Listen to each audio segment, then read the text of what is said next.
5 seconds. Sir, now the question arises, and the amendment which Honorable Member has brought forward also raised the question, namely, to what extent the supremacy of Parliament has to be accepted. Sir, at one stage, when the Supreme Court had struck down the Bank Nationalization Act and the Privy Purse abolition measure, there was a dominant body of thinking in the country that Parliament should be supreme. People then said, as eminent justice had said, that the constitution of a country should not be what the judges say, but what the people say. The feeling was like what President Roosevelt had said, namely, that the courts should not be a third house, a third chamber, a super legislature, a super parliament. On policy question, parliament is supreme. Sir, then there has been further thinking on this question, and this Constitution Amendment Bill also raises this question so far as Parliament's power to amend the Constitution is concerned, particularly where individual rights are concerned, where property rights are concerned, and where Parliament is passing legislations for the Harijans, for the backward classes, for the scheduled castes, for the small and marginal farmers, for minorities, and so on, that power should be supreme, unchallengeable, and immutable. This should be beyond the reach of judicial review. But there is another question. The question that has now arisen is this: among individual rights, there are some rights, that is, the property right, which is a subsidiary right and which has to be curbed in social interest. But among individual right, there are some basic rights like the right of free speech, right to form associations, certain cultural rights, rights of the minorities, and so on.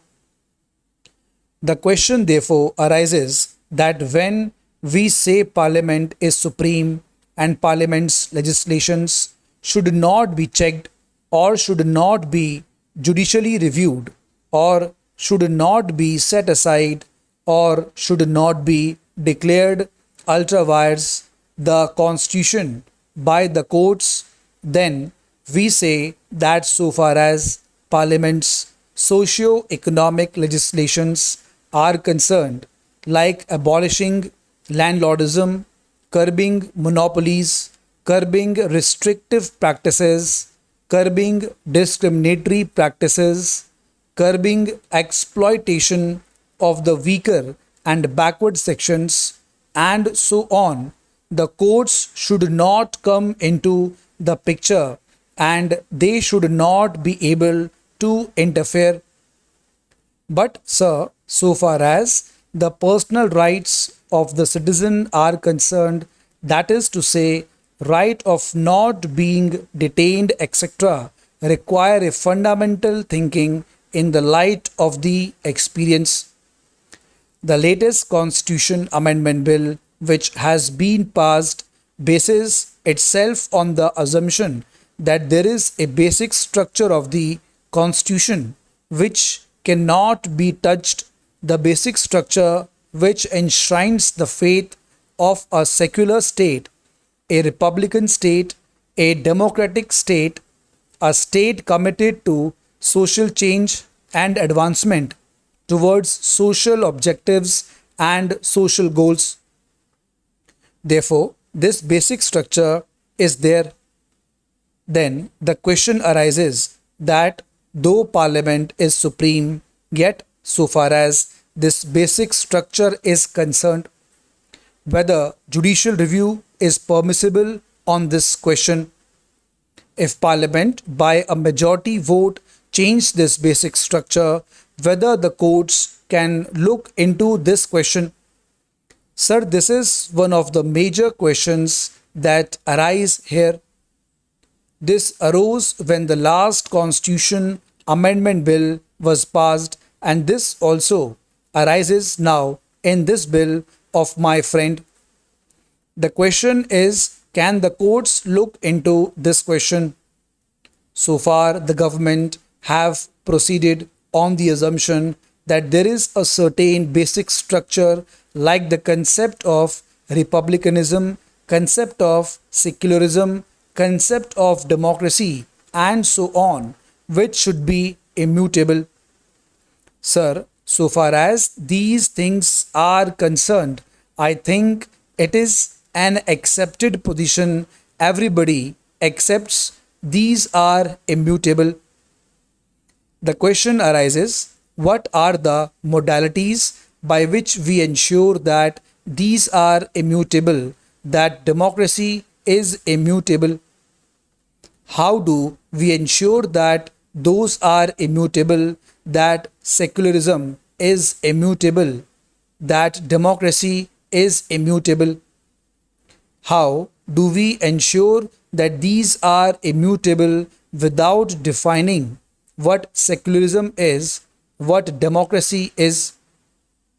Then you will be giving a very wide, untrammeled, unguided, and unchartered power to the court to define these things and then say that according to the definition of these various concepts, which are fundamental concepts and which are part of the basic structure, this particular law is invalid. Therefore, Parliament must be very clear and careful in its mind. That is, if Parliament wants to give power to the courts, then the courts will review all laws in the light of the basic structure. Parliament cannot then pass a law in negation to this basic structure. Then these concepts relating to the basic structure must be defined, and it has to be ascertained how far the courts can go into them. This is one aspect. The other aspect that arises is this: Honorable Member has suggested a parliamentary committee to go into the constitutionality of the statutes the Parliament passes. This is a very controversial provision for this reason that we have got a quasi federal structure. We have got the Council of States. We represent the states. The states have certain rights which are under the law. Students, be ready for the outlines. 5 seconds to go. Brought forward: nationalization, purse, dominant, Roosevelt, Harijans, framers, unchallengeable, judicial review, associations, ultrawires, curbing, restrictive, assumption, basic structure of the Constitution, supremacy, privy, abolition, eminent, chamber, backward classes, minorities, immutable, subsidiary, and so on, socio-economic, monopolies, exploitation, enshrines, republicanism, modalities, unguided, negation, quasi federal, secularism, untrammeled, unchartered, constitutionality, landlordism.